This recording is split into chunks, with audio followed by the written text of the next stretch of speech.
Una voz en la noche, una voz rasgando la lógica, una voz que cuando nos giramos en mitad de la soledad, por ejemplo, en esas largas noches de estudio, en la soledad de una habitación, hemos escuchado muy cerca, intentamos descubrir quién es el intruso. Esa sensación, ¿quién no la ha tenido? Preferimos pensar que es una simple alucinación, un desajuste cerebral, un fallo de nuestra atención. Y a veces uno cree que, efectivamente, es mejor pensar eso.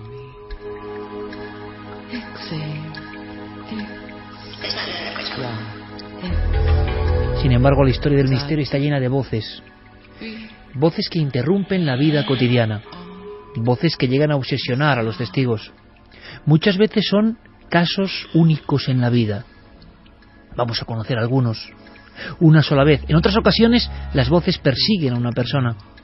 Manifiestan cosas. Un grito de auxilio, un grito de ayuda. O en la noche absoluta de nuestro domicilio, en plena ciudad, en el corazón de la urbe, y en la casa lo hemos escuchado, dentro, en un lugar perfectamente cerrado. Estamos solos, pero alguien de repente dice nuestro nombre, sonoro, límpido, y volvemos a pensar, encerramos todo en nuestra lógica, queremos creer, es lógico. ¿Qué es eso? Que el cerebro a veces, el estrés, el cansancio, produce estas aberraciones auditivas. Sin embargo, si vamos a las crónicas, desde el principio del tiempo, desde el principio en que el ser humano fue legando su propia historia, aparece la historia también de las voces como paralelas.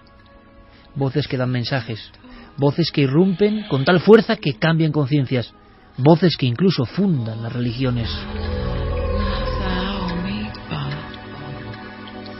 ¿Y de dónde vienen las voces? Ya no hablamos de voces grabadas por aparatos tecnológicos. Esta noche nos adentramos en un territorio todavía más espinoso, todavía más absurdo, todavía más imposible, y quizá por eso todavía más apasionante. Y es que muchas veces personas de cualquier condición, cultura, procedencia, estudios, creencias, se han encontrado con las voces. Voces que a veces desligaban un proceso que el propio testigo no conocía. Voces que marcaban un lugar concreto, antiguo o más moderno, donde en ocasiones luctuoso se había presentado. Eran como los ecos de una tragedia, pero a veces son los ecos de un mensaje, de alguien que muchas veces pide atención. Muchas veces, para muchos especialistas, la irrupción de una voz en mitad de la nada es solo el inicio de una especie de carrusel de acontecimientos, y de cada uno depende seguir a las voces o no. Esta noche vamos a conocer historias de personas que siguieron su instinto y quisieron saber más, y hay que decirlo, muchos de ellos se arrepintieron de por vida. Las voces como el pomo de la gran puerta de lo daimónico. Las voces como la antesala de algo que puede empezar a desarrollarse. Las voces como la pequeña rendija donde de repente el universo se ha transformado. Las voces como el puente, el paso directamente al corazón, al epicentro de los grandes misterios.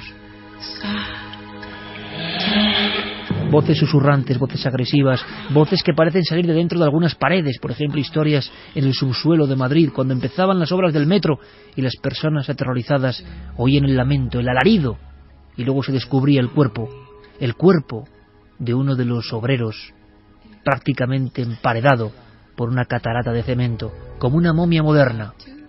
Era él el que gritaba. Personas que tienen especial sensibilidad, que conectan aparentemente con esas voces, que no es la primera vez que les pasa, voces que le ayudan. Las Torres Gemelas, ¿os acordáis? Aquel hombre en una planta muy alta, todo está perdido para él. En esta ocasión la voz le salva. La voz llega con tal eco, con tal fuerza, es tan diferente a todo lo que ha escuchado, que siente la esperanza. Era imposible salvarse, todo estaba en llamas. Él notó al mismo tiempo de la voz algo que le arrebataba, que le cogía de la espalda. Él estaba tumbado, se iba a dejar morir. El fuego le iba a invadir por completo. Quedaban más de 70 plantas para la salvación. Estaba ahí solo, Rondi Francesco. Pero de pronto una voz tan nítida como la mayor realidad le dijo: levántate. Allí no había nada ni nadie. Y en las apariciones de orden religioso, sin que sepamos qué es el trasfondo de lo que aparece, en Garabandal, en otros lugares, de pronto una voz, dulce a veces, aterradora en otras ocasiones, pero todos los testigos saben, sea cual sea el tiempo donde se ha producido el fenómeno, que esa voz es la llave para algo, que esa voz no es un sueño, que esa voz no tiene nada que ver con lo demás. De esas voces, que algunos llaman voces directas, otros piensan en la clariaudiencia, términos que significarán algo. Lo único que sabemos es que hay muchas personas en el mundo que han sentido cerca el susurro de estas voces, y algunos les han roto los esquemas. Esto es lo más inquietante. Cuando pretenden contar su caso, no es fácil. Las sensaciones no son sencillas, como cuando se habla de un sueño, pero se sabe que no es un sueño. ¿Os ha ocurrido alguna vez? No hablamos de psicofonías, de grabaciones, no hablamos de nada de eso. Hablamos de voces en mitad de la nada, voces en mitad de un campo que nos llaman y no hay nadie, voces en mitad de la soledad de nuestro dormitorio. ¿El problema seremos nosotros? ¿Hay personas que pueden escuchar voces? ¿Se puede convertir en patología todo esto? Hay muchas personas que dicen que escuchan voces, son ingresadas en centros de la antigüedad, son tratadas como locos y resulta que luego las escuchaban de verdad.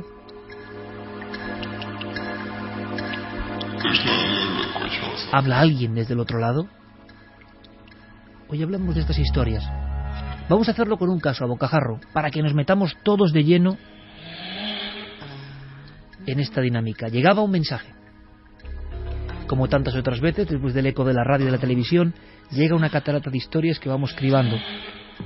Y llegaba una historia de la Guardia Civil. Una historia de varios miembros de la Guardia Civil. Y una historia a este nivel de misterio. ¿Queréis conocerla? Karen, buenas noches. Buenas madrugadas, Iker. Abrimos ya líneas de contacto porque también esperamos esta noche volver a tener ese feedback con toda la audiencia, que tanto nos siguen en las redes sociales, que tan amables con nosotros, que tantas historias como esta de Juan González luego se convierten en investigación, que yo creo, a mí me ha sorprendido este caso, me ha sobrecogido también. No es un caso convencional ni dentro del misterio, pero yo creo que nuestro público lo analice y si es posible, alguien sabe más de la zona o ha tenido experiencias con este tipo de voces, que nos escriba. O incluso hay tradiciones donde ya se hablaba de lo que nos va a contar nuestro protagonista. Bueno, pues hay varias vías de contacto, como siempre a través del correo electrónico milenio3con número @cadenaser.com y en las redes sociales, en Twitter, en Facebook y en Google+. Nos tienen que buscar en Nave del Misterio.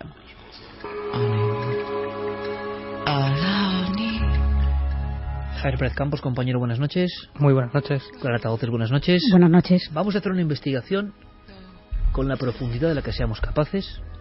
Yo creo que os puede apetecer. Es un caso que sí vuelve a ser el misterio más clásico, si queréis, pero es un asunto poco tocado, yo creo. Y una vez más, la colaboración ciudadana nos permite tener una especie de punta del iceberg. Con Noel Calero, con esta música maravillosa, clásica, que tiene 31 años, ni más ni menos, de Jean-Michel Jarre. Porque él también quiso experimentar con algo que le angustiaba y fascinaba. El extraño hipnótico poder de la voz humana, como desmadejándose en el aire. Voces de mujeres que nos hablan, voces de niños. ¿Con qué se encontraron nuestros guardias civiles? En un viejo Citroën Visa, año 1988. Además un Citroën Visa que tenía problemas en concreto. Y en un lugar muy especial. En un lugar que, por supuesto, no es cualquier lugar. Podía ser otro.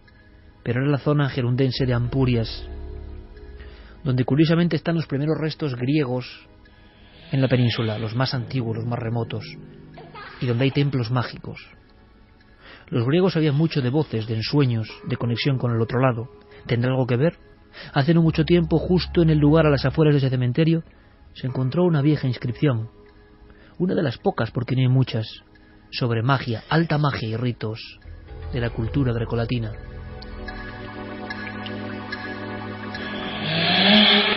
Pero algo pasó. Era una patrulla, una más, una zona habitualmente tranquila. El coche daba problemas anteriormente. Tenía algún problema en el tubo de escape que causaba unos ruidos, por eso los dos iban tranquilamente, pero con las ventanillas subidas. No llevaban ningún tipo de distracción, tan solo la emisora de conexión con la central del cuartel. Pero pasó algo. Yo prefiero que nos lo cuente él. Es Juan González, miembro de la Guardia Civil, con muchos años de experiencia, y que esto nos lo ha contado porque no lo puede olvidar. Yo creo que vosotros tampoco lo olvidéis. Juan González, buenas noches. Hola, buenas noches, Iker. Imagino que ha pasado mucho tiempo, pero inolvidable lo que os ocurrió, porque ocurre en 2 fases y con compañeros diferentes. Hablamos de 1988 y una zona muy concreta de la provincia de Gerona, ¿verdad? Ese año, y justo detrás en la escala, justo detrás de la zona de las ruinas, famosas ruinas griegas, romanas que existen en la localidad. Ibas en el turno de noche con otro compañero, ya era un veterano, ¿no?, de unos 55 años. Exactamente. Cuéntanos un poco, por favor.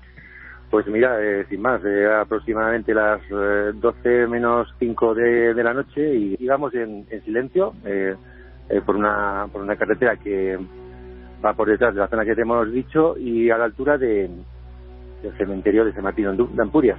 Y en ese momento, bueno, íbamos en este coche. También comentarte que no llevamos radio para escuchar radio, simplemente la emisora oficial.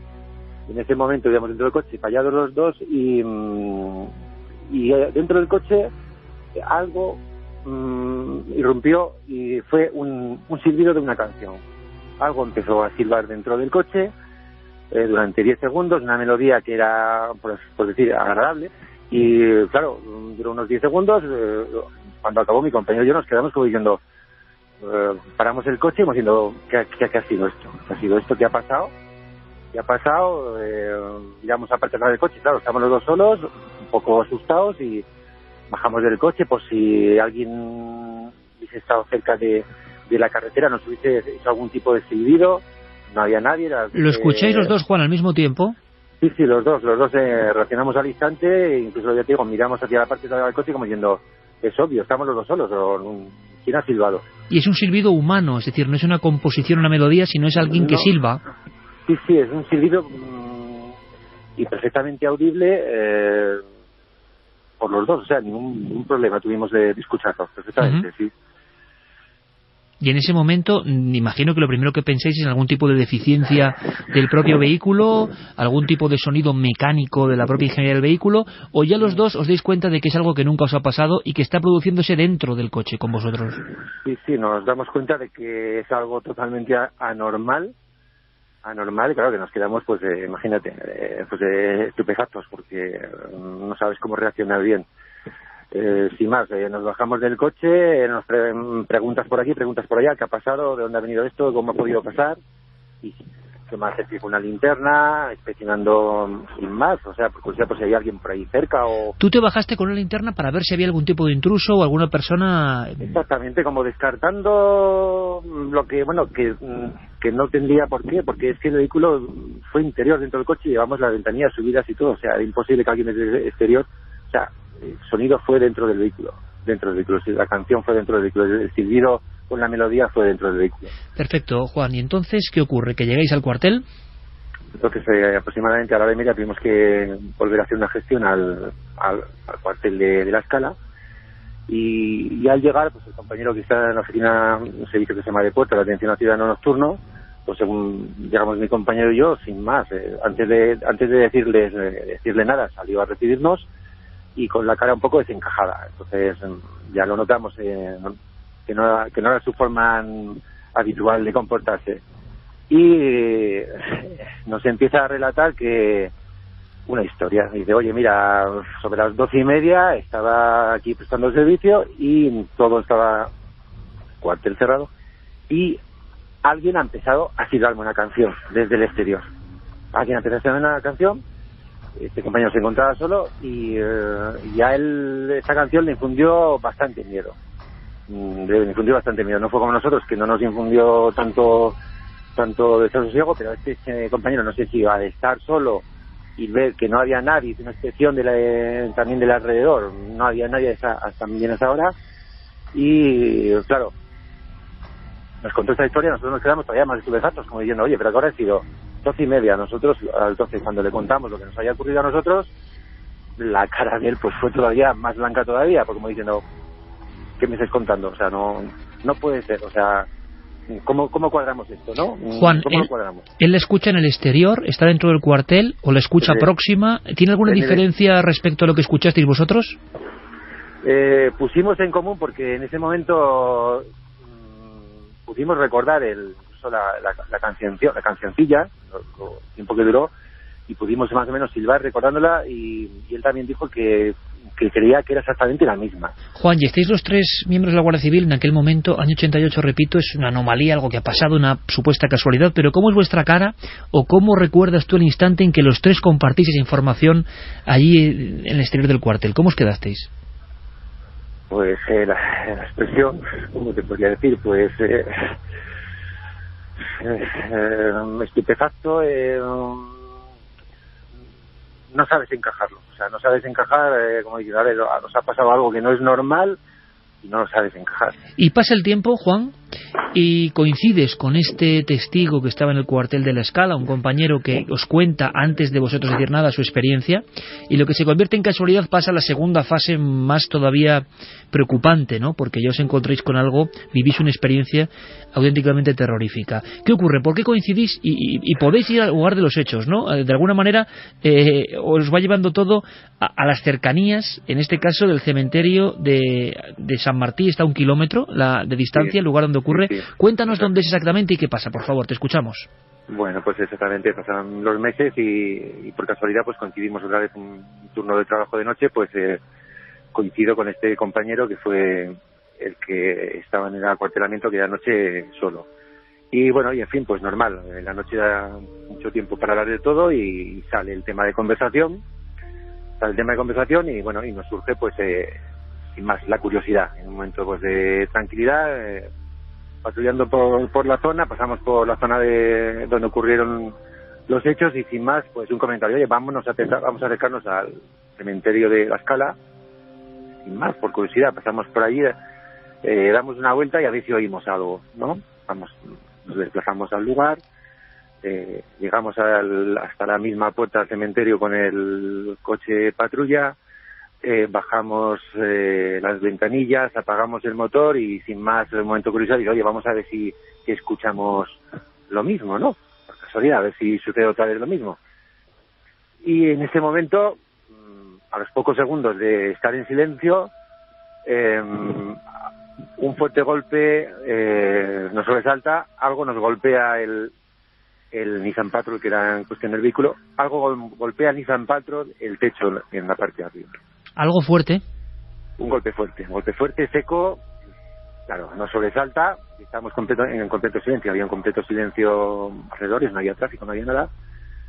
Bueno, pues hasta seguido bajamos del coche, no hay ningún árbol cerca, no ha podido caer nada desde arriba, o sea, incluso miramos el techo, no se ve ningún tipo de bollo, no se ve nada. Y bueno, ya nos entró un poco un cierto temor y dice, bueno, venga, vamos a dejarlo y nos vamos. Y abandonamos el lugar. En ese momento. Volvemos un poco a la localidad de La Escala, tenemos que hacer alguna parada, una gestión con policía municipal, le comentamos lo ocurrido. Y bueno, ellos también pues comentamos lo ocurrido como diciendo, bueno, qué cosas nos estáis contando, ¿no? Pues la gente pues, ¿Cómo te vas a creer esto? Bueno, en fin, habrá sido cualquier cosa, ¿no? Dije, no, pues habrá sido cualquier cosa. Entonces, tenemos otro inciso durante el turno de noche por la zona y bueno, nos animamos otra vez a volver. Y, de hecho, volvemos al cementerio con la intención de decir, bueno, vamos a aclarar, si podemos aclarar qué ha pasado, ¿no? O, bueno, sin más, vamos a aclarar qué ha pasado. Bueno, entramos tranquilamente con el coche, nos desviamos de la carretera, cogemos el caminito corto hasta la entrada del cementerio, y aquí viene pues quizás lo más difícil de explicar, ¿no? Por mi parte es difícil de explicarlo porque según íbamos hacia la puerta del cementerio, yo no iba conduciendo mi compañero, no vimos nada, pero lo que sí sentimos fue una gran sensación de amenaza,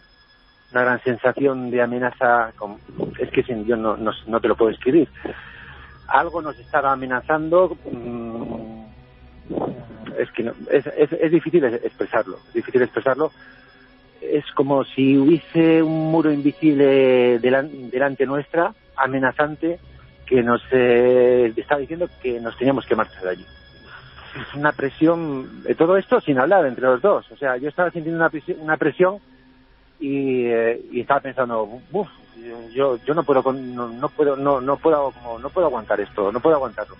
Y mi compañero, sin más, sin hablar, él mismo cogió y de golpe hizo un giro al coche y dio media vuelta. Cuando dio media vuelta ya enfiló la carretera y le dije, ¿qué ha pasado? ¿Qué te ha pasado? Dice, no sé. Y él me dijo, no sé. He tenido que salir de ahí con el coche porque no podía seguir hacia adelante. Algo me estaba diciendo que no podía seguir hacia adelante. Y luego ya cuando salimos, tomamos la carretera y nos alejamos del lugar, esa sensación de presión que teníamos de amenaza fue relajándose, desapareciendo y luego, claro, hablando, pues llegamos a los dos. ¿Tú qué has sentido? ¿Qué has sentido? Yo, pues como que algo me estaba amenazando, como que tenía que irme de allí, como que tenía que dar la vuelta. O sea, una amenaza, era como una amenaza pues que nos llevó hasta ese extremo de tener que dar la vuelta y no poder seguir avanzando con el coche. O sea, fíjate hasta qué punto era la sensación que llegamos a tener. Juan, ¿has sentido alguna vez algún miedo en tus muchos años, ¿no? En un oficio evidentemente de alto riesgo, algún miedo parecido a este? No, para nada, no. No, esto es algo que encima lo que cuesta describirlo, la sensación, no es un miedo inherente a cualquier momento de trabajo, es otra cosa, es algo diferente. Con el tiempo que pensasteis los dos, ¿cómo analizasteis el suceso? ¿Qué podía ser eso? Pues no llegamos a ninguna conclusión, simplemente no volvimos al sitio. Eso sí, no volvimos al sitio de noche en esas circunstancias porque nos dejó mal cuerpo. El último momento nos dejó mal cuerpo. Sí, nos dejó mal cuerpo.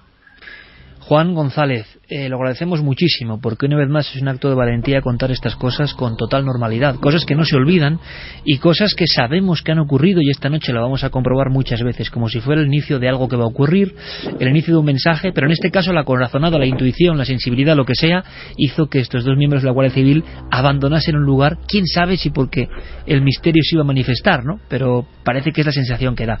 Juan, muchísimas gracias, amigo. Bueno, muchas gracias a ti y simplemente espero haber expresado de la mejor manera posible lo sucedido, nada más. Juan, gracias.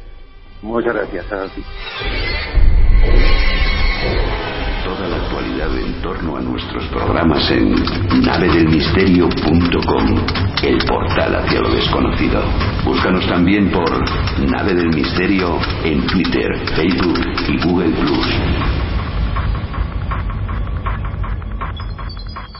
Juan González Garrido sigue siendo guardia civil, 25 años de experiencia en tierras, por ejemplo, de Navarra. Y como me decía hace poco Juan Mesa, guardia civil que vio una gigantesca aeronave sobre la población de Marquina, cuando llevas 30 años o 25 años dedicado a la lucha antiterrorista, el miedo, el concepto del miedo es una cosa muy seria. Ambos coincidían, nunca sintieron tanto miedo, tanta fascinación, tanta angustia al mismo tiempo como cuando el misterio se les cruzó. Nuestro respeto, como siempre, a estos valientes, sea cual sea su oficio. Cuando uno pertenece a la esfera de lo militar, por ejemplo, o de las fuerzas del orden, hay que tener muchas agallas para contar este tipo de historias.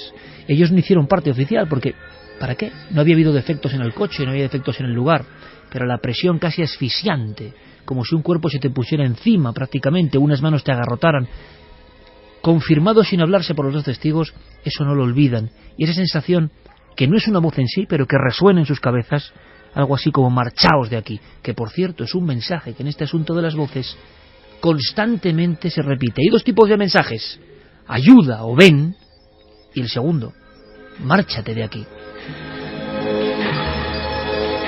Nuestro respeto porque es nuestro legado y nuestro patrimonio. Por fortuna, después de tantos años de programas, las personas, sea cual sea el ámbito, incluso el militar o el más secreto o el más restringido, siguen confiando en nosotros, quizá porque nosotros nunca faltamos el respeto a los testigos.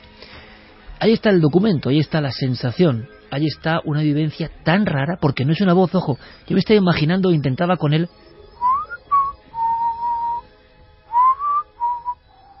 un silbido detrás de ti, pero os imaginéis de momento a ese jefe del cuartel que está solo a más de 1 kilómetro y que debajo de la ventana, o él piensa que en la ventana, no sabe ya si dentro del cuartel alguien le ha hecho exactamente lo mismo. ¿Qué sentido tiene como si todos hubiesen pertenecido a una madeja de algo que no se acaba de entender, y alejándoles de un sitio. Ojo con el sitio, porque el sitio tiene su historia, una historia muy antigua, muy remota, pero lleva un centro del sueño y de la medicina. La medicina griega de alta magia era el asclepio y era el soñar y el conectar, tanto para la sanación como para los augures, para la adivinación. Exactamente, en ese asclepio pues se llevaba a los purias. Enfermos a soñar con lo sagrado, así decían las personas que tenían que cuidar a esos enfermos, porque estos tenían que soñar con su propio mal. Y esa era la forma de que los médicos de la época, los especialistas, los magos del Asclepión, pudieran encontrar una cura a través de esos sueños. Por eso también es un lugar mágico con muchas culturas. También se han hallado allí extraños muñecos de niñas griegas que eran enterrados esos muñecos hechos en arcilla con ellas. Uno que llamó mucha atención de los arqueólogos era el que estaba dentro de una tumba de una pequeña de la época griega, en el que se ve a la figurilla como una especie de muñequito haciendo pan. Una escena cotidiana que al parecer era normal que pues los artesanos hicieran ese tipo de muñequitos para los niños que morían pronto y en extrañas circunstancias. Es un sitio con ídolos íberos también, porque allí también hubo cultura íbera. Pero fíjate, a mí lo que me ha llamado la atención de este caso, y lo estaba leyendo, buscando documentos y tesis, hay una tesis que me he encontrado en Argentina. Hay toda una tradición sobre los silbidos al lado de los cementerios. Yo no recuerdo si el Guardia Civil nos ha dicho la época en que escucharon esos silbidos, esa llamada. Hacia el mes de noviembre del 88. Hacia el mes de noviembre. Sí. Bien. El mes de noviembre, no sabemos si difuntos, después del Día de los Difuntos, muy cerca del Día de los Difuntos, porque lo que cuenta esta tradición, por ejemplo, en Argentina decían, se hace una cosa, es un ritual, el de las alumbradas, según recoge en un libro, en una tesis de José Luis, la tengo aquí, Grosso. Él dice que fue recogiendo testimonios de gente mayor de la zona, donde sobre todo el día antes de difuntos y el día posterior al día de difuntos, alrededor de los cementerios se escucha un silbido. Cuando tú escuchas ese silbido no tienes que acudir, porque son los difuntos que no son alumbrados, es decir, los que no son visitados, los que sus familiares por distintas circunstancias no han podido acudir a su tumba, a ponerle flores, a hablar con ellos, a llevarles velas, por eso se llaman alumbrados. Los cementerios en Argentina tienen que estar alumbrados esa noche de difuntos para que vean que los familiares han ido a visitarlos. Es más, muchos de esos familiares, sabiendo que el vecino de tumba, que así le llaman sus más allegados, viven en otros países, también les ponen velitas para que estos difuntos no se levanten, comiencen a silbar y traigan males. Muchas veces un mail, y cómo lo agradecemos, un mensaje se va transformando, otras muchas no, en una historia que nos puede dar para reflexionar y para pensar. Empezaba así, Juan, experiencia ocurrida en el año 88, y decía, en aquellos momentos, yo quería confirmarlo ahora, yo trabajaba como guardia civil, empezaba su carrera dentro del cuerpo, tenía 21 años, una noche del mes de noviembre, me tocó turno con otro compañero, este ya veterano de unos 55 años, desde luego no sabía lo que les iba a salir en el camino. Es una sensación muy rara, un caso muy extraño, no son voces, pero es como algo que advierte que algo va a ocurrir. Muchas veces estos lugares están entroncados directamente, bien con magia en la antigüedad, con difuntos o con tragedias, porque todos creo que hemos tenido esa sensación de alarma interna. Había una cosa muy curiosa, y es que los dos protagonistas, cuando tienen la sensación de que algo cae sobre el coche, algo que no está, que es invisible, en un Nissan Patrol en mitad de una llanura, algo que les asusta, les amedrenta, luego notan esa presión, ellos no hace falta que hablen, saben perfectamente que están sintiendo lo mismo, una amenaza que no es verbal, aléjate de aquí. Muchas veces hemos sentido esa sensación y muchas veces hemos hecho caso de nuestra corazonada, no hemos seguido yendo un poco más allá. Javier Pérez Campos tuvo esa sensación nítida que hemos recordado esta noche en la oscuridad de un bosque de altísimos árboles, muy desolado, un lugar que se sigue llamando hoy Rocas Altas.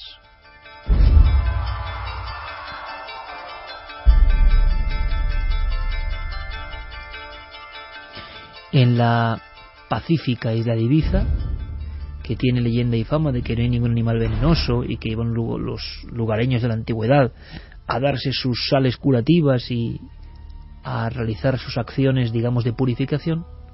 Pero resulta que ocurrió algo que luego contaremos en un entorno muy concreto, muy agreste y muy solitario dentro de la propia isla, como si se hubiera quedado un poquito aislado, ¿no? Ahí recoges testimonios, pero cuando llegas en esa investigación tienes la sensación, creo que es la primera vez en Cuarto Milenio, de las primeras que te ocurre, son tus primeros reportajes, de auténtica necesidad casi de marcharte de allí. No necesidad, sino que, urgencia de marcharme de allí, y de hecho termino marchándome de ese lugar.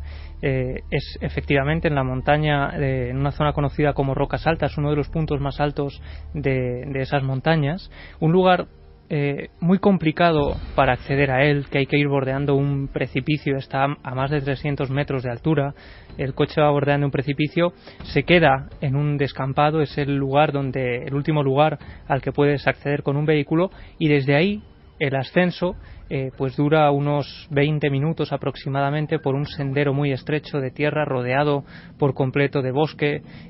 Los árboles son tan altos y tan frondosos que no dejan entrar prácticamente la luz. Es una zona de pinos y una zona con una historia tremenda a sus espaldas.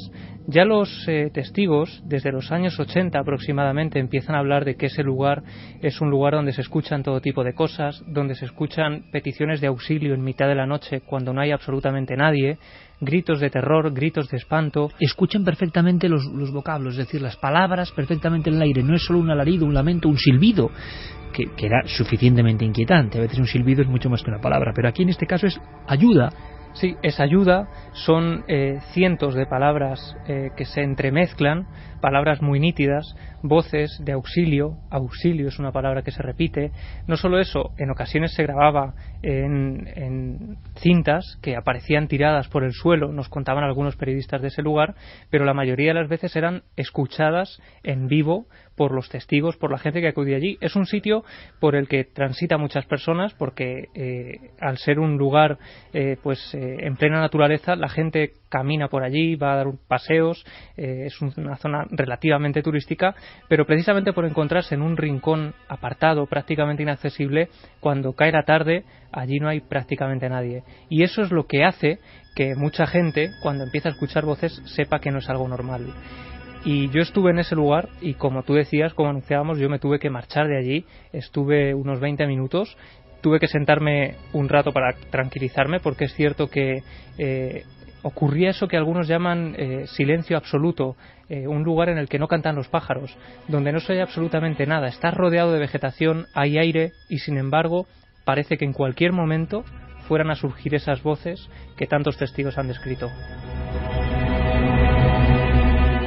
Javier, en aquella investigación, a pesar del miedo, de las sensaciones, luego le preguntaremos a Clara si alguna vez ha tenido esa sensación como de... es difícil de describir, no de mal lugar, sino de que tienes que marcharte un poco, o sea, que no haces nada ahí. Y uno como investigador pelea contra eso, ¿no? La Guardia Civil, ¿por qué vuelve 3 veces al mismo lugar en este relato? Porque en el fondo son agentes del orden, tienen que saber qué está ocurriendo. Y al final no pueden soportar algo que no parece normal, que no es un enfrentamiento con el miedo cotidiano. Los testimonios que recogió Javier Pérez Campos en aquel lugar en Rocas Altas, merece la pena que volvamos a escucharlos. Tienen una enorme intensidad, porque ya no es una persona o dos, incluso gente joven, gente de acampada, gente viviendo esas experiencias, han acabado aterrorizados por algo que estaba ocurriendo allí y estaban en plena soledad. Encontramos la explanada donde en un principio dijimos de hacer la acampada y nada, subimos para arriba, sacamos todo el material y empezamos a montar las tiendas de campaña. Y sobre las 10:30 o las 11 pues hace frío ahí arriba, y más en aquella fecha, y sobre todo la humedad. Entonces pues en vez de estar afuera nos metimos todos dentro de la tienda de campaña y nada, pusimos en el medio de la tienda de campaña un quinqué, pero no funcionaba a gas, iba con una batería de coche. Y sobre las 11:30, 12 de la noche, que ya la noche estaba cerradita y hacía bastante frío, empezamos a escuchar gritos, pero unos gritos de dolor, unos gritos desgarradores, y los gritos iban a más, a más, pero era muchísima gente. No es que digas una persona, 2 personas, no. Allí se escuchaba muchísimos gritos y todo a la vez. Tal como iban gritando, nos íbamos quedando sin luz. Allí sí que nos asustamos. Allí pasamos miedo. Es lógico, había una especie de carrusel de voces entrecruzándose. ¿Cuál es la historia de ese lugar, brevemente, aunque se haya habido un accidente terrible, Javier? Muchas personas que han oído las voces no sabían la historia de ese accidente. Claro, si Marisa Álvarez hubiera subido unos metros, habría llegado a un lugar que es un viejo memorial, un memorial que se instaló en ese sitio en el año 72. Allí hay una cruz, un crucifijo de unos 2 metros de altura, junto a un mensaje que dice: la vida no termina, se transforma. ¿Qué sentido tiene eso ahí en mitad del monte? De pronto 104 nombres terminan completando esa pared, y al lado una cruz rudimentaria de madera que alguien hizo, no se sabe cuándo ni por qué, donde algunas personas van colocando trozos de hierro que se siguen encontrando todavía hoy en la montaña. Incluso hace unos años se encontraron los restos de un cráneo. Lo que ocurrió es que en el año 72, en esa montaña, un avión que procedía de Madrid, justo un 7 de enero del año 72, ese IB-602, un avión de Iberia, colisiona con ese punto de la montaña.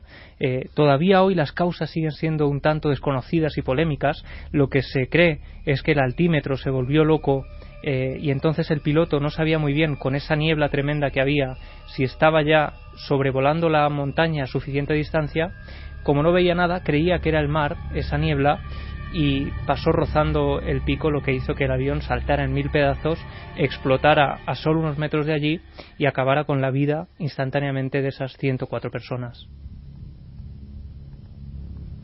Hubo algunos de los primeros auxiliadores en ese proceso, una de las primeras personas que llegó al lugar de los hechos 20 años antes, ¿no?, de que los testigos empezaran a hablar, y muchos sin conocer el incidente, de que se oían voces en mitad de la noche, sin conocer lo que había ocurrido en ese lugar tan agreste.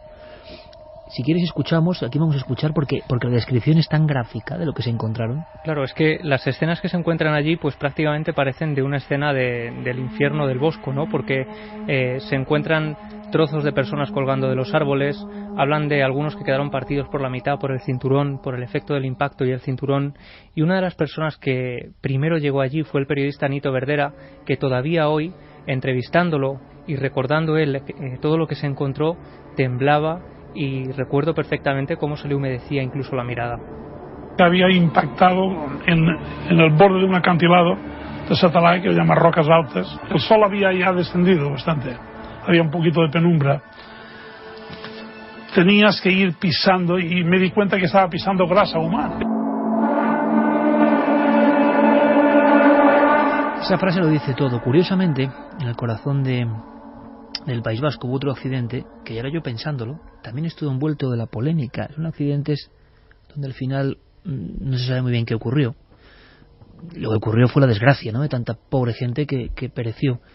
El accidente del Monte Oiz, año 85, y muchos lugareños de los caseríos hablaron tiempo después, cuando ya la prensa, los políticos, incluso las buenas personas que ayudaban a retirar los restos de tantas y tantas muertes, ya se habían marchado.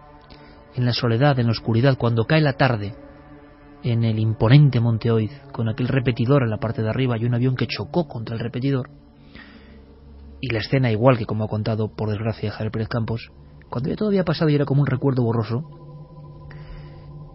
algunos testigos de algunos caseríos que quizás estén escuchándonos esta noche aseguraban que se escuchaban los lamentos, pero como flotando, ni siquiera en plena tierra, sino como si viniesen de unos pasos más arriba, y repetían constantemente que parecían gritos pidiendo auxilio.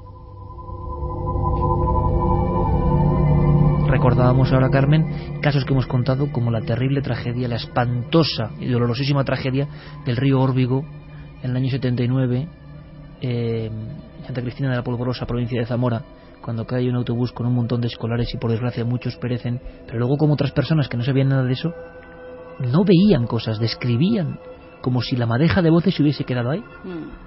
incluso personas que habían acampado en la margen del río, porque en verano la gente se puede bañar ahí, y por la noche creían que había alguna feria cercana o con niños, porque escuchaban como los murmullos de los pequeños o niños jugando, así lo describían ellos. Incluso una musiquilla que parecía tararear alguien, y que cuando salían no había absolutamente nadie, ni por supuesto había ninguna fiesta ni ningún casete alrededor. Es curioso, Clara, porque tú que sabes mucho de parapsicología, no solo las voces y los silbidos, las mimofonías o la sensación de una especie de melodías extrañas en mitad de la nada, igual en mitad de una casa, que nos ¿qué es esto? Que no tienen procedencia, son un clásico también, ¿no? Sí, las mimofonías, pero como una especie de imitación de sonidos que aparentemente no tendrían por qué escucharse en un lugar, por ejemplo, que suene un piano donde no hay un piano, pero que a lo mejor sí hubo un piano en la antigüedad, y eso sí se sabe. O yo que sé, sonido de campanas donde no hay unas campanas. Este tipo de fenómenos son muy recurrentes dentro del campo de la parapsicología, y en especial en las casas encantadas, los poltergeists, etc. Vamos a escuchar, porque luego ha habido estudios sobre este impacto de las voces, porque lo lógico, decir que oyes voces es que te lleven por una línea que conduce al psiquiatra como mínimo, ¿no? Pero ha habido estudios sumamente interesantes que nos va a traer Clara a continuación. Pero fíjate también un detalle interesante, como ocurre siempre, ¿no? Cuando empiezas a analizar este tipo de datos en conjunto, empiezas también a encontrar que hay cierta relación entre unos casos y otros. Y aquí vemos que, por ejemplo, el testigo al que acabamos de escuchar habla de que ese silbido se produce pasando cerca de un cementerio. Hablamos de estos gritos y estas voces en un lugar de tragedia. Hablamos de el caso de Órbigo, por ejemplo, otros tantos, ¿no? Y recuerdo, por ejemplo, cuando estábamos en las Urdes, en Casar de Palomero, eso que algunos describían como un llorio que iba extendiéndose por todo el pueblo y que parecía un anuncio de muerte. Pero que era un llorar de niños, que sí. Hay descripción.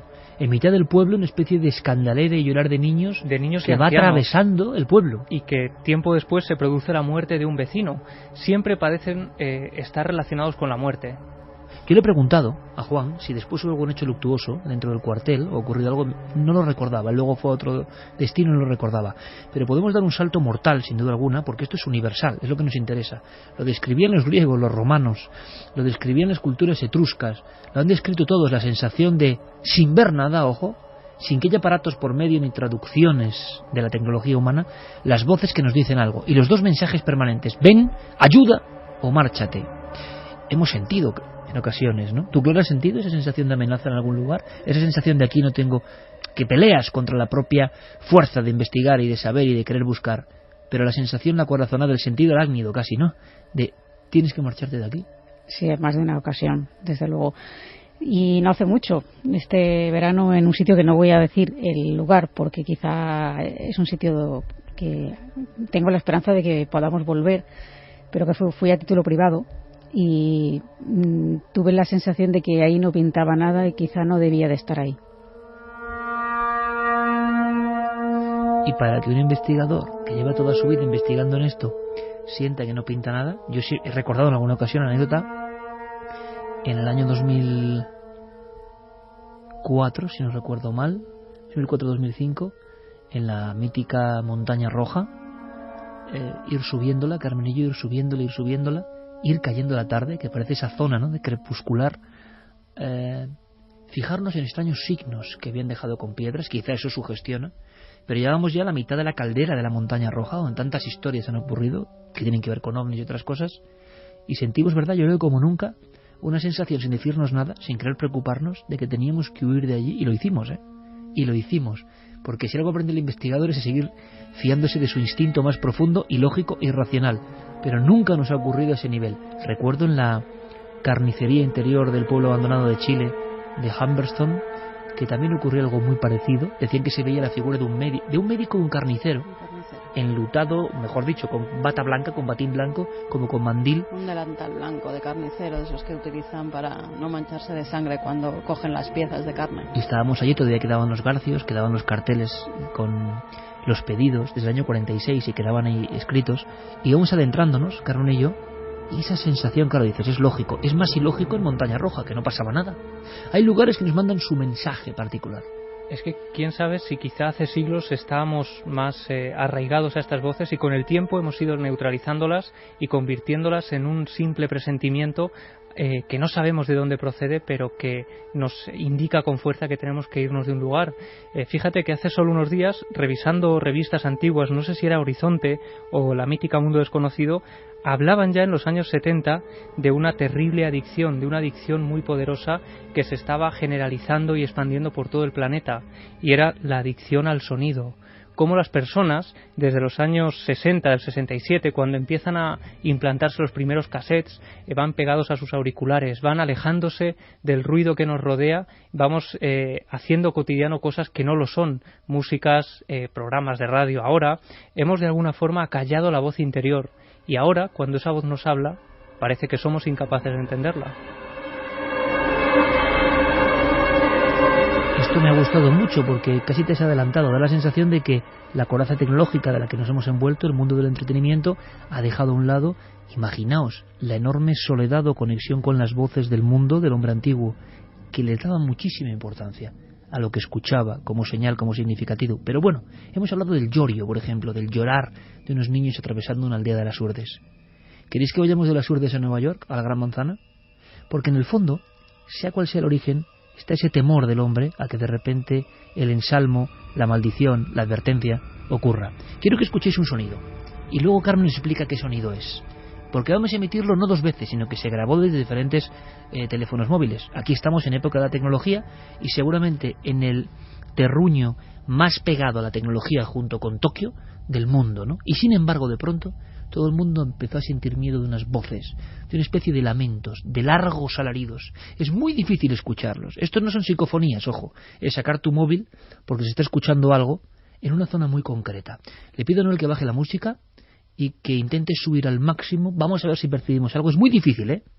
Pero sí me gustaría que a través de navedelmisterio.com y de ikerjimenez.com, Guillermo y Diego Arañón ya están ahí trabajando a tope con todos los contenidos, como siempre, convirtiendo la emisión de Milenio 3 en algo universal y que a través de Facebook y de Twitter tiene también otras sensaciones, y lo agradecemos mucho. Guillermo Molino y Diego Birañón están ahí. Pues, de verdad, que nos digáis también qué escucháis. Ahora Carmen desvela el secreto, así que no hay mucho tiempo. Esta grabación dio la vuelta al mundo. Lo que me ha sorprendido cuando le preguntaba a Carmen qué había de nuevo es que no se resolvió del todo. No hubo una solución. Y ya sabéis que el mundo moderno es muy ávido de soluciones inmediatas para pensar ya en otra cosa, ¿no? Pero esto ocurrió en pleno centro del mundo moderno, en un centro simbólico. Varias grabaciones, esta es una de ellas, a ver qué escucháis.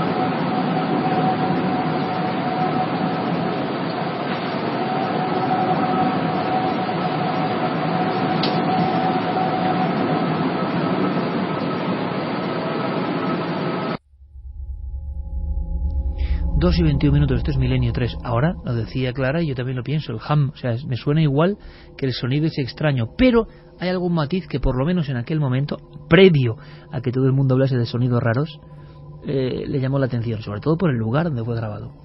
Pues fíjate, lo han descrito como lloriqueo espeluznante y agudo, un sonido coral, un extraño aullido o incluso silbidos fantasmales. Todo ello los vecinos de la One World Trade Center, que es la que se conoce como la Torre de la Libertad, la que han construido después de que se produjeran los ataques a las Torres Gemelas. Cuando estaba en construcción y es cuando se graban estos sonidos, justo en 2012, un poco antes de que se produjera el huracán Sandy, y también cuando se produjo incluso en fechas posteriores, los vecinos empiezan a comentar e incluso llaman a las fuerzas de seguridad diciendo que están escuchando extraños lamentos que provienen precisamente de esa zona. No eran una ni dos llamadas, con lo cual se abre una investigación incluso policial para ver qué puede ser esto que se está escuchando y que tantas personas no solamente aseguran haber oído, sino que también, como hemos visto, han podido grabar. Se cree en un principio que puede ser el aire que entra por los ventanales de esa torre, que es la más alta de América, pero salen a la palestra unos arquitectos y también parte de los constructores de esta torre diciendo que es imposible, sobre todo porque si fuera así, en todos los días de lluvia y aire se escucharía ese sonido, y no, es solamente en determinadas fechas. A raíz de eso se empieza a decir que los fenómenos paranormales que se viven en esa zona no son solamente estos. Pocas fechas después aparece una cara con el rostro demacrado, con unos ojos muy negros, con la boca abierta. Dicen que es la que chilla. El lamento este que hemos escuchado, dicen que es esa cara, que es la representación de todas las personas que murieron allí. Esa cara se empezó a dibujar, nadie sabe cómo ni por qué, en una de las vigas contra las que impactó uno de los aviones. Los trabajadores no querían trabajar al lado de esta viga, les daba muchísimo miedo. Algunos se negaron a entrar donde se encontraba esta viga, que dejaron como un monumento de la tragedia. Y no solamente eso, sino que lo relacionaban con personas que perdieron allí a familiares y que luego han tenido apariciones, como una mujer que aseguraba que estos gritos tenían que ver con las personas que habían muerto allí, y que decía, por ejemplo, que a ella, Mónica Iken, así se llama, a ella su marido se le había aparecido a los pies de la cama, y que había oído esos lamentos muchas veces y cree que son los seres fallecidos. Hablamos ni más ni menos que de las Torres Gemelas, de ese hueco. Nosotros hemos estado allí, daba una impresión enorme hace unos años, cuando no estaba la construcción, daba una impresión de vacío extraordinario, en pleno corazón de la Gran Manzana, y es uno de los lugares que más me ha sobrecogido a nivel de ese vacío absoluto, como si hubieran arrancado la vida de un zarpazo, como si la vida ya no estuviese allí y nunca volviese a estar, ¿no? De alguna forma se había extirpado lo más noble de la condición humana. ¿Qué veredicto sobre los sonidos al final? Vamos a escucharlos de nuevo en una segunda grabación. Es otro testigo que desde otra perspectiva le llama tanto la atención lo que está pasando, que también. Y luego hay otra cosa muy curiosa, que después de esto es lo de siempre, nunca más volvió a haber denuncias de sonidos. Las circunstancias han vuelto a ser las mismas, las ventanas han vuelto a ser las mismas, las rachas de aire, pues imagináis lo que ha habido en estos últimos años, pero nunca ha vuelto a haber. Es como si fuesen chispazos inmediatos que conectan con cierto público, con la gente más o menos sensible, les llama la atención y luego se olvidan. Yo solo quería saber si X años después había solución para esas voces que tanto dieron que hablar y que enseguida se silenciaron en la prensa. Esta es una segunda grabación, diferente.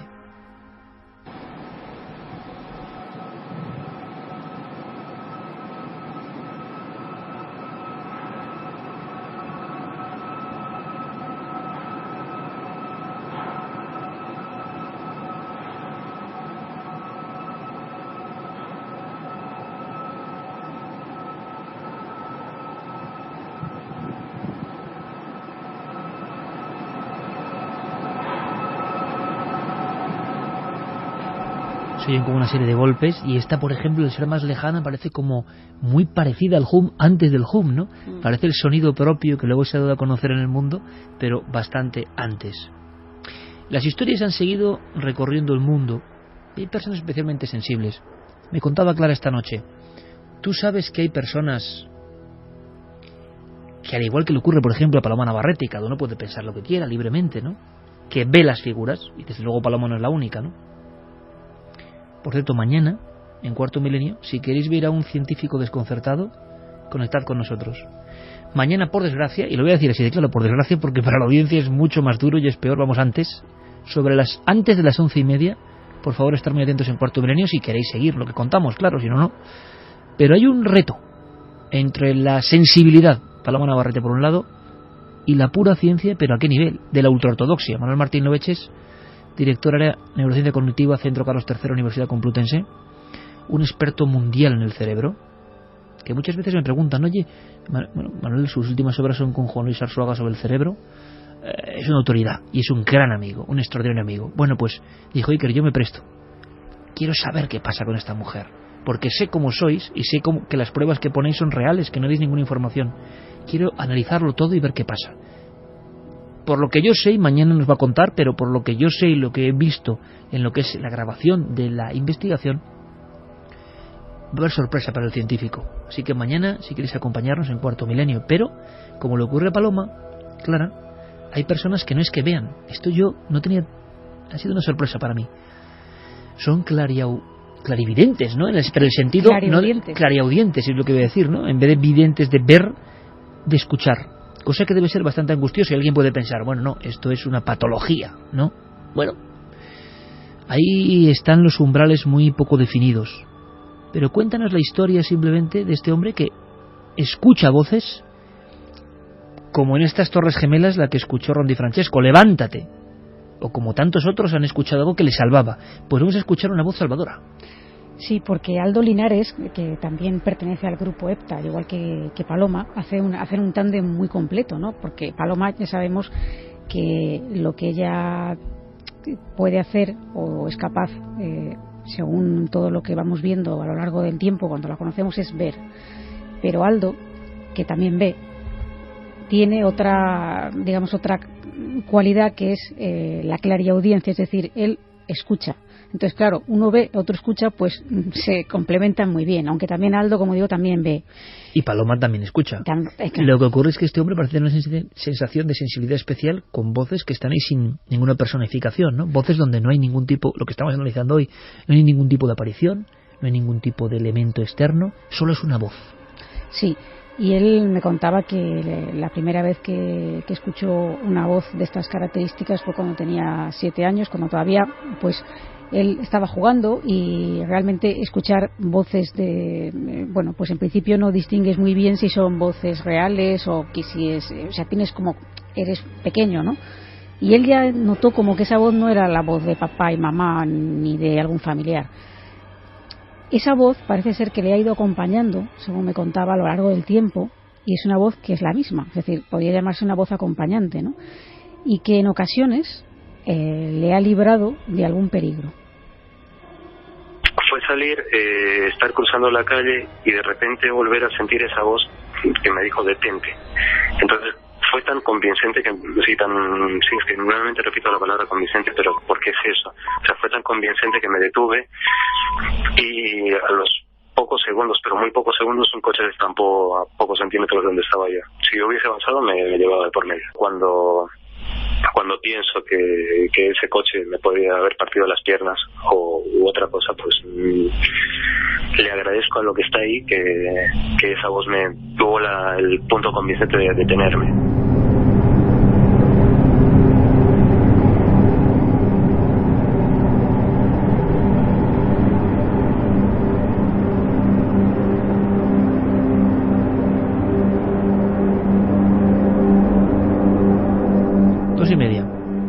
Personas que tienen especial sensibilidad. ¿Cómo diferenciarlas de la enfermedad, de la patología? Bueno, son personas perfectamente sanas, no tienen, pero parece que están unidas a algo, y seguro que muchas personas esta noche saben de qué estamos hablando. No es que estén locos, no tienen ningún problema, sino que en ocasiones han escuchado esas voces en diferentes momentos, a veces una sola vez en la vida, otras 3, 4 veces, y siempre además con momentos clave, momentos que les han salvado. Hablábamos, llama mucho la atención de nuestro público, de unos silbidos al principio de la noche, unos silbidos en el interior de un coche. Es tan absurdo, el misterio es tan hermoso porque es tan absurdo, y que luego otro compañero a 1 kilómetro de distancia los ha escuchado, pero muy íntimos, muy cercanos, como algo que comunica. Curiosamente en noviembre, donde decía Carmen que había una larga tradición. Nos hemos acordado de inmediato de un caso que tiene lugar en una habitación de los Escolapios, el seminario de Escolapios de Logroño, en el año 72. Yo tuve la fortuna de conocer, junto a Carlos Largo, a este protagonista de un caso que luego nunca quiso hablar, Javier Bosque. Qué emoción cuando volví a contar la historia hace apenas año y medio, y la contaba con la misma intensidad. Una cosa que aprendemos es que cuando los casos son reales, cuando los casos los han vivido las personas, hay algo que yo empiezo ahora a atisbar, ¿no? Y que nunca he visto tan claro. No es que recuerden, es que el testigo, cuando vuelve a contar, está reviviendo la historia. No lo recuerdas como qué comí hace no sé qué, o el cumpleaños de no sé, o incluso cosas muy valiosas de tu familia, o cosas muy valiosas del amor en tu vida, o cosas muy importantes de tu trayectoria profesional. Cuando hablas del misterio, cuando el testigo han pasado 20, 25 años y habla del misterio, como le pasaba a Juan González esta noche, han pasado más de 25 años y se estaba poniendo muy nervioso, se estaba poniendo angustiado, porque todas las sensaciones parece que nos han olvidado, que van en un pack que está ahí inserto. Es una emoción diferente el recuerdo del misterio. Javier Bosque tuvo una experiencia que podíamos resumir de forma muy gráfica. Hay un dibujo tremendo en un libro clásico de Benítez, de la estrella de Belén, el ovni de Belén, de un hombre aterrorizado en la cama y que está viendo primero. Es que esto es brutal, ¿no? Yo nunca pensé en volver a encontrarme con el testigo. Es labor de nuestro compañero Carlos Largo y su mérito. Javier Bosque ahora está en Nueva York. Se dedicó la vida a ayudar a personas sin recursos. Qué historia, ¿eh? Un seminarista de Logroño. Tocaba la guitarra, le gustaba mucho la música.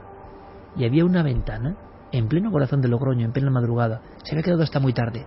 Qué impresión, Carmen, cuando ese hombre, ya en la cama, ya arropado, empieza a ver que la ventana se abre sola. Sí, además era un 21 de junio de ese año que has dicho, el 72, cuando este zaragozano, que estaba estudiando en Logroño, había estado además grabando las canciones que tocaba con la guitarra en una grabadora de las antiguas, y estaba ya recostado en la cama leyendo un libro y escuchando parte de esas grabaciones, cuando ve una luminosidad tremenda y esa ventana que poco a poco se va abriendo sola. Una esfera metálica que emitía luz empieza a entrar desde la parte exterior de ese ventanuco lentamente y se centra casi a 2 metros del suelo enfrente de Javier. Él no sabe qué pasa, pero sí siente un miedo extremo hasta tal punto que se empieza a tapar con las sábanas, pero esa bola comienza a bajar casi hasta los pies, donde los tenía en la parte trasera de la cama, y empieza como a salir una especie de rayo de luz. En ese momento es cuando empieza a escuchar una especie de silbido y logra sacar una mano de debajo de la sábana y dar al rec de la grabadora que tenía en la mesilla y así poder grabar el sonido. Año 72, mes de junio. Curiosamente, a esas mismas horas, es una cosa que siempre me ha llamado la atención. En una población fabril, industrial de Cataluña, al mismo tiempo de este silbido, casualidad, seguro, reciben un mensaje, creen recibir un mensaje y se ponen en la vía del tren con un extraño jeroglífico con destino a otros mundos, ¿no? Los extraterrestres nos llaman, pertenecemos al infinito. Al mismo tiempo que Javier Bosque estaba viendo esa especie de luminaria extraña con un mensaje, con el absurdo total, en Tarrasa 2 personas ponían fin a su vida al mismo tiempo, una muerte paralela, nunca bien resuelta, porque aparecieron con uno de ellos con el papel y el mensaje, decapitados por el tren. Era la España que empezaba a asomarse al misterio de los ovnis, casi semiprohibido todavía. Javier Bosque hizo algo extraordinario. A pesar del miedo en su cama, ¿lo imagináis? Solo en una celda espartana. Esa esfera, ese punto de luz, esa bola, esa cosa extraña. Un caso como no ha habido otro en la historia en España. Logra sacar la mano y, tembloroso, pulsar el rec. Cuando en Barajas nos contaba Javier Bosque, a Carlos Largo y a mí, de nuevo la historia, es que temblábamos de la emoción porque ese hombre estaba de nuevo en la cama en Logroño. Se le humedecían los ojos, ha pasado toda una vida. Dice, pero eso no se olvida jamás. Dice, me acabé marchando de España asqueado. Se acabó marchando de España al ver que gente que siempre había considerado una persona honesta, que se vestía por los pies, dudaba cuando contaba esta historia. Y dice, ¿yo de qué voy a mentir? ¿Por qué? Un hombre que ha dedicado su vida y le sigue dedicando a los demás en los barrios más pobres de Nueva York, ayudando a las minorías. Eso nadie se lo puede quitar. Lo asombroso es que se grabó ese sonido, un fragmento del sonido que nadie nunca pudo explicar. En el año 72, dentro de esa habitación, ¿qué estaba provocando este sonido? Nunca lo sabremos, pero es sobrecogedor imaginar que estos fragmentos de audio realmente pertenecen al momento en que un muchacho aterrorizado saca la mano por un lateral de la cama, pulsa el rec de la vieja grabadora, y tenemos que imaginar, y se me ponen los pelos de punta, que eso en este momento del sonido estaba ahí. Esta naturaleza incomprensible, que igual todo lo que estamos hablando es lo mismo, estaba ahí como presente. Este es el sonido.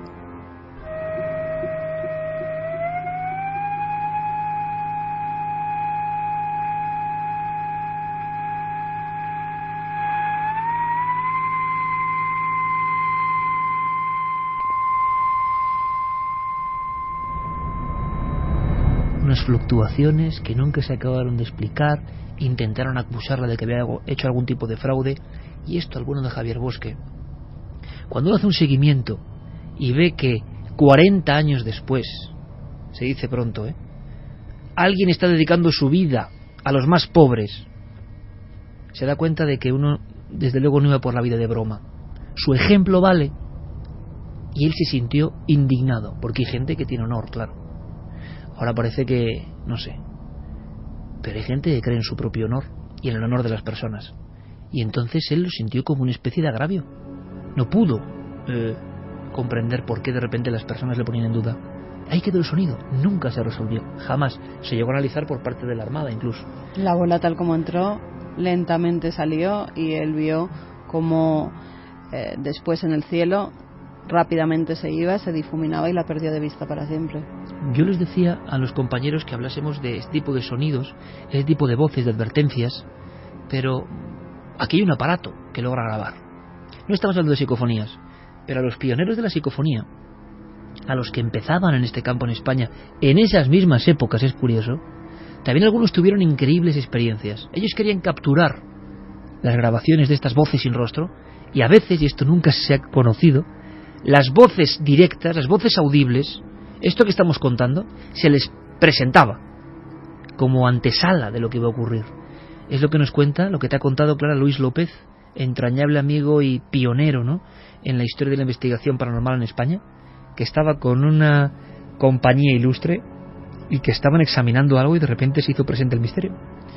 Sí, porque Luis López, a quien tuvimos aquí, quien nos estuvo hablando de las famosas grabaciones de Belmez, que nosotros pensamos casi que eran mito y que pudimos poner algunas, nos contó fuera de aquí del estudio una serie de experiencias que tienen que ver con estas voces, pero que de manera directa las pudieron escuchar algunos de los pioneros, entre ellos Germán de Argumosa y el propio Luis López. Estaban todos reunidos, estaba ocurriendo algo, estaban con la fascinación de los nuevos aparatos. Se va a mencionar a Hans Bender, claro, una eminencia médico-científica, pero interesada en estos temas. Tenía que mandarles un aparato.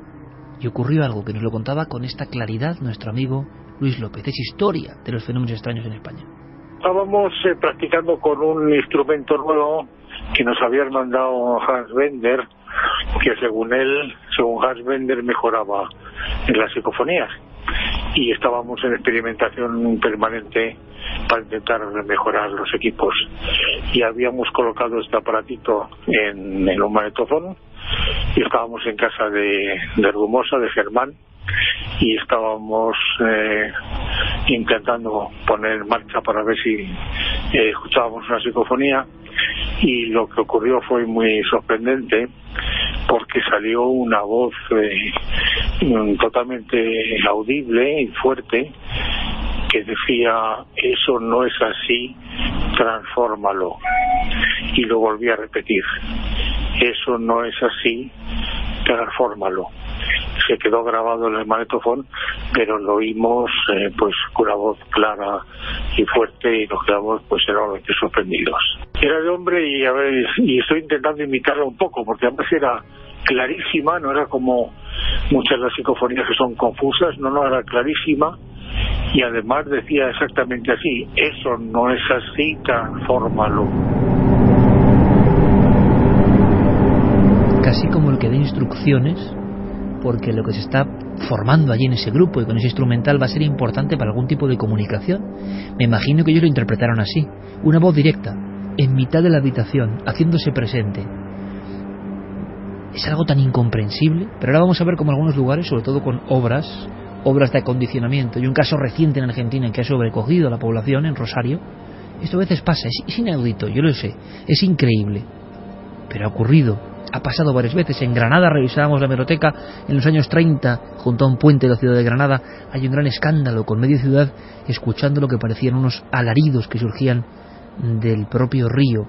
Muchas veces ha habido explicación científica, por supuesto.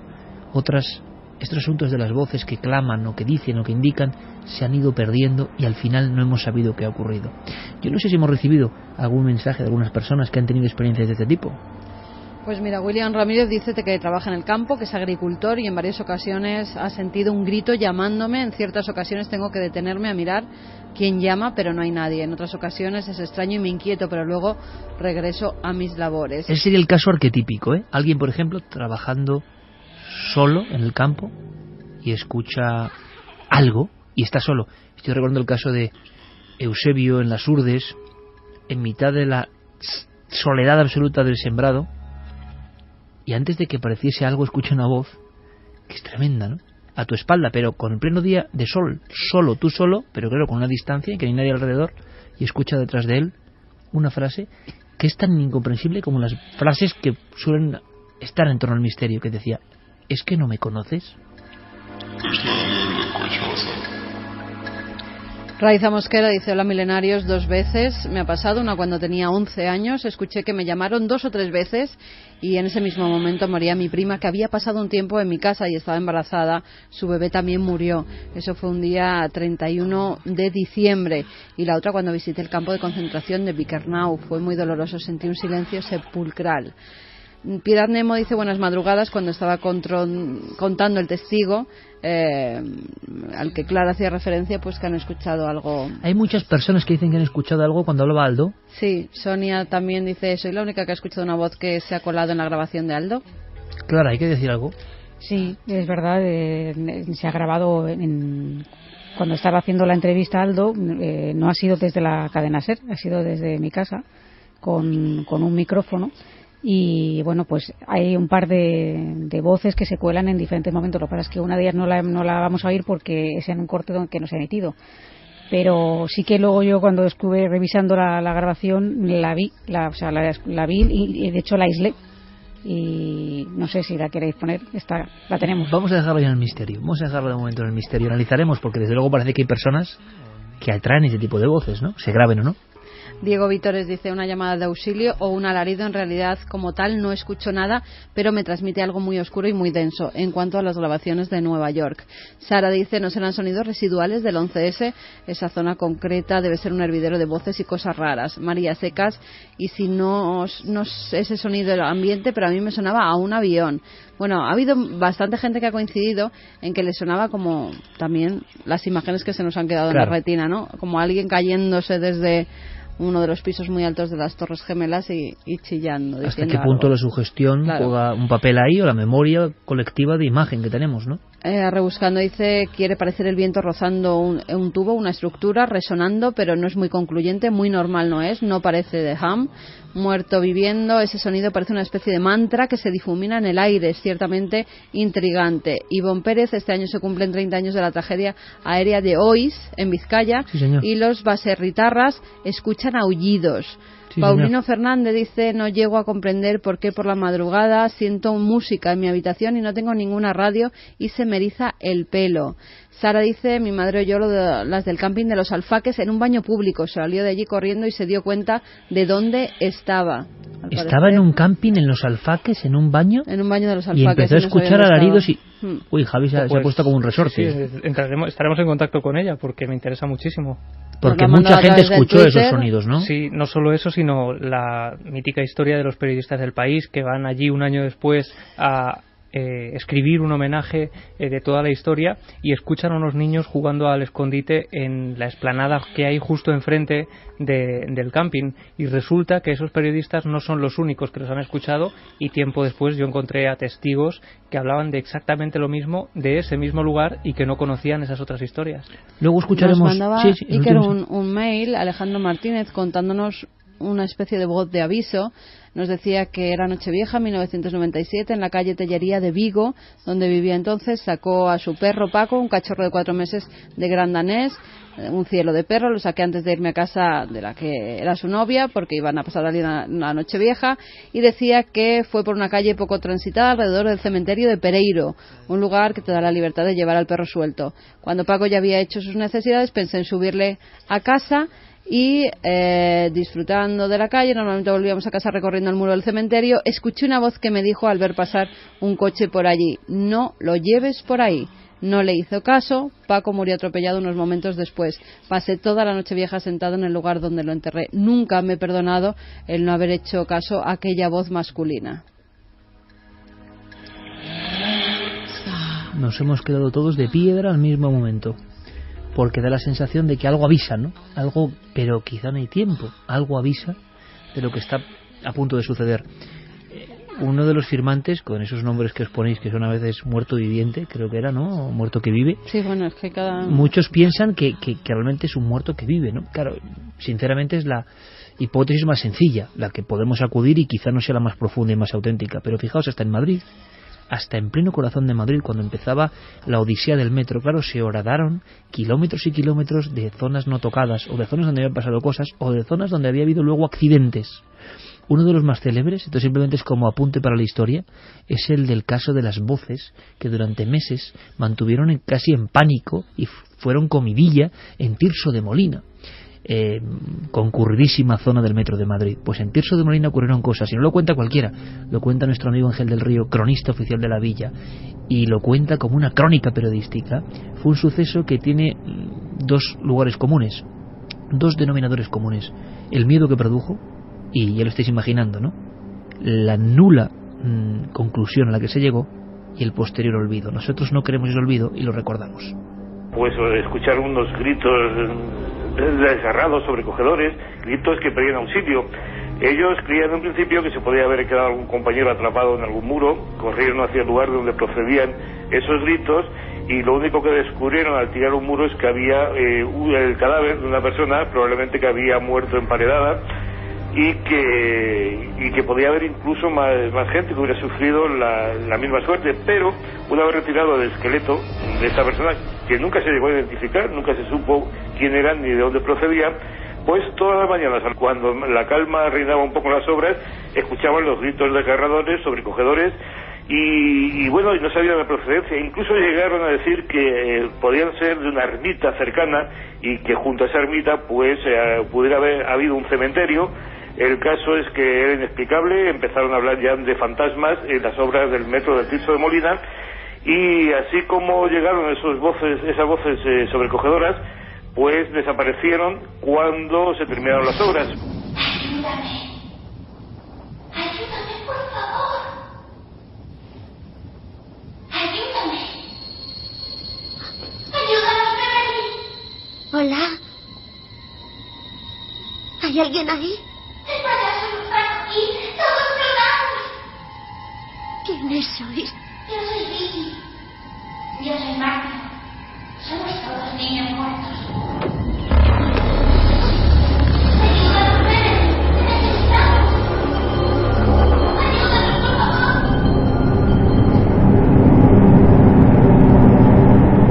Tirso de Molina hace tantos años, y la película It, que nos pone de nuevo los pelos de punta a todos, ¿no? La sensación de que algo queda ahí y puede comunicarse es muy difícil. Es una creencia casi ancestral, pero ahí está. En Rosario, en Argentina, hablamos de un caso recientísimo, ha habido auténtico pánico.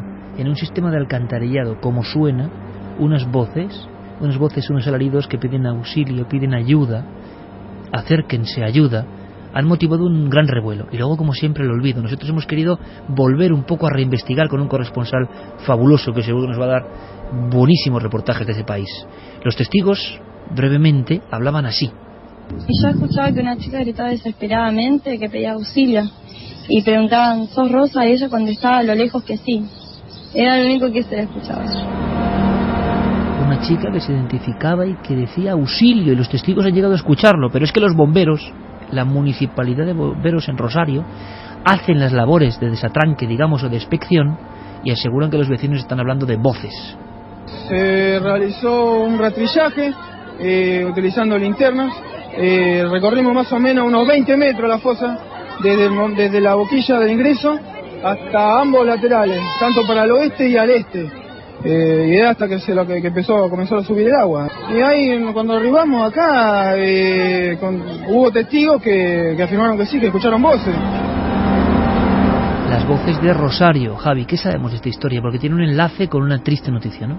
Sí, esta historia ocurre en diciembre del año 2009. Varios vecinos de la zona del barrio de Parque Casas empiezan a vivir auténtico pánico. El pánico empieza a extenderse por las diferentes casas, porque cuando cae la noche especialmente, los vecinos de esa zona empiezan a escuchar esos alaridos, esos gritos que surgen del sistema de alcantarillado, que dicen palabras coherentes, que piden ayuda, que incluso pide a los testigos que vayan a por ella, que desciendan a ese lugar, ven conmigo.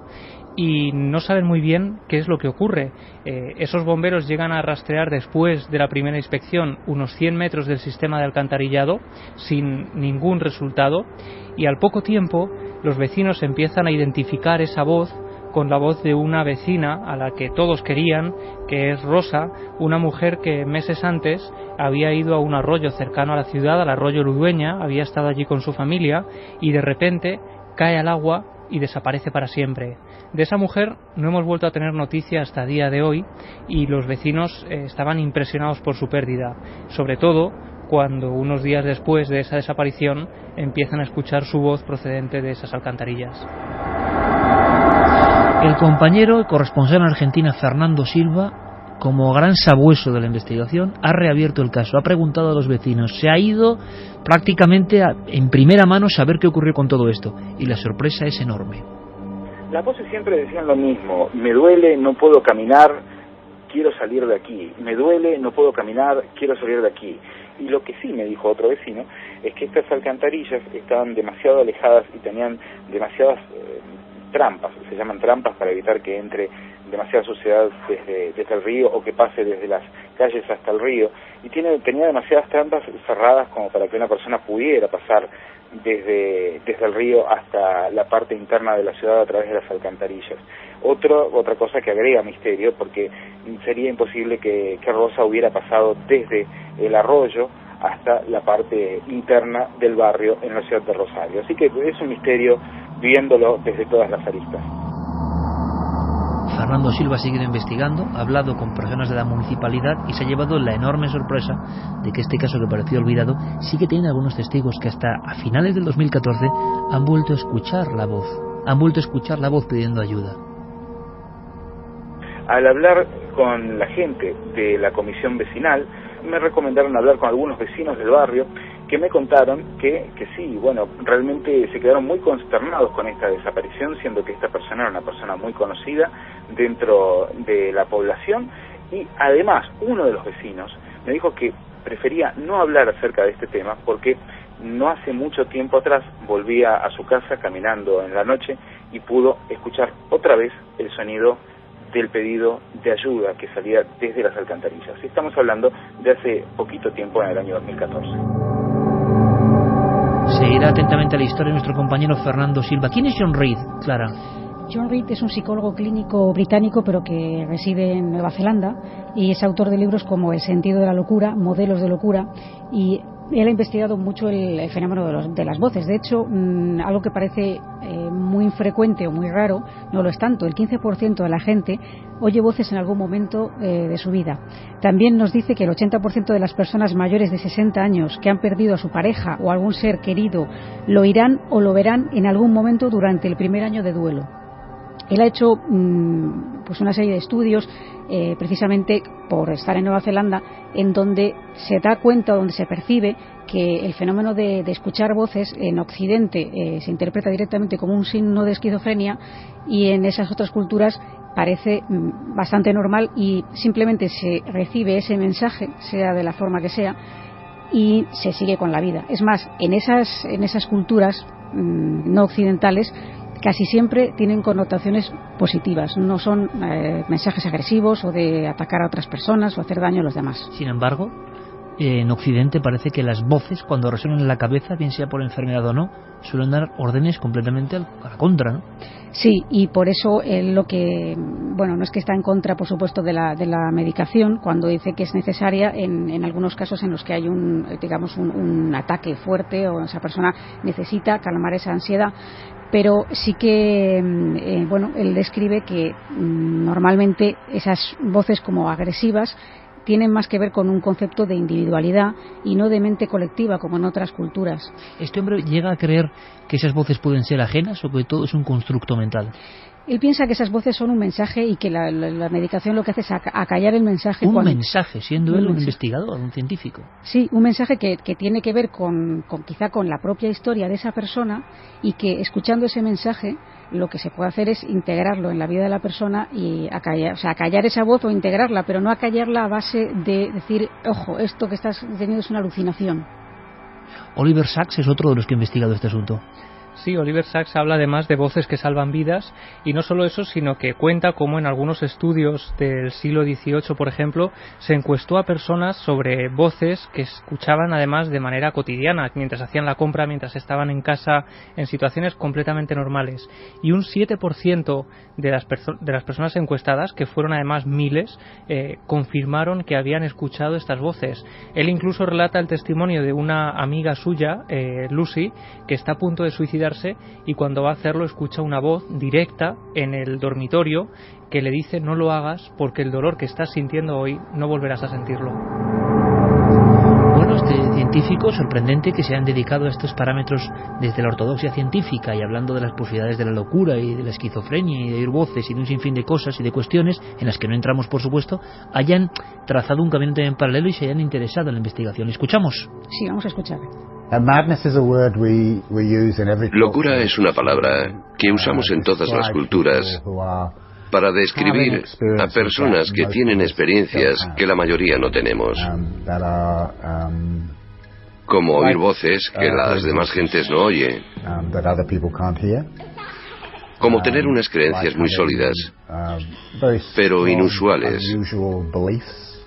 a menudo creencias que dan bastante miedo. En todas las culturas, a lo largo de la historia, ha habido siempre gente diferente, que tiene experiencias que las demás personas no tienen. A veces en la historia se las ha venerado como personas místicas, gente que los faraones se valían de personas que oían voces para que los ayudaran a interpretar sus sueños, pero ahora en la sociedad occidental decimos que tienen alguna enfermedad cerebral o que deberían estar drogados toda la vida o encerrados y tal. O sea que creo que todos estamos más o menos de acuerdo sobre qué es la locura. Es ser diferente, tener experiencias que a veces son tan distintas que dan miedo, ya sea a la persona misma que las tiene o a otra persona. En lo que no coincidimos es en qué las provoca. Todos tenemos diferentes teorías al respecto.